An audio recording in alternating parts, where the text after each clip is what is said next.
Dua atlet sepak takraw asal Kabupaten Aceh Timur diberangkatkan mewakili Provinsi Aceh untuk berlaga di Pekan Olahraga Nasional PON di Papua. Selain atlet juga diberangkatkan seorang wasit asal Aceh untuk menjadi salah satu juri di PON 20 Papua.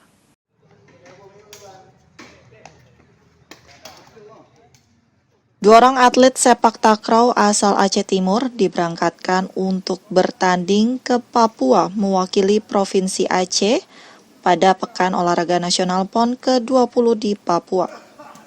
Selain itu, seorang wasit sepak takraw asal Aceh Timur juga diberangkatkan untuk memimpin pertandingan sepak takraw di PON ke-20 Papua. Ia merupakan satu-satunya wasit asal Aceh yang akan menjadi juri di PON tersebut.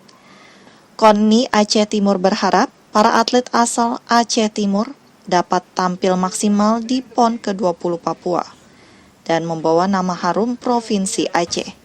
Keikutsertaan Aceh Timur di cabang olahraga takraw pada ajang PON kali ini merupakan kedua kalinya, di mana sebelumnya pada tahun 2016 di Jawa Barat berhasil membawa Aceh ke 8 besar.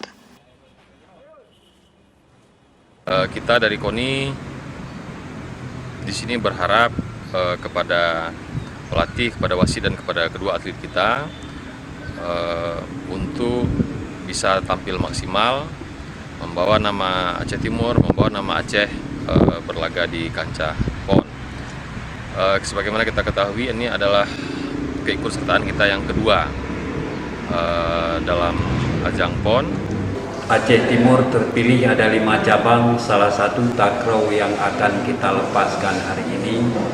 Ini adalah merupakan kebanggaan kita KONI Aceh Timur, karena baik atlet dan pelatih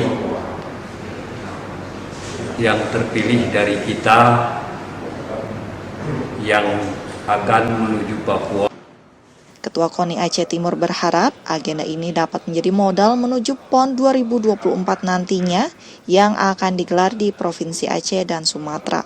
Selain atlet takraw, atlet lainnya yang juga telah diberangkatkan terlebih dahulu ke Banda Aceh yakni atlet sepak bola, atlet dayung, atlet panahan, dan atlet rugby.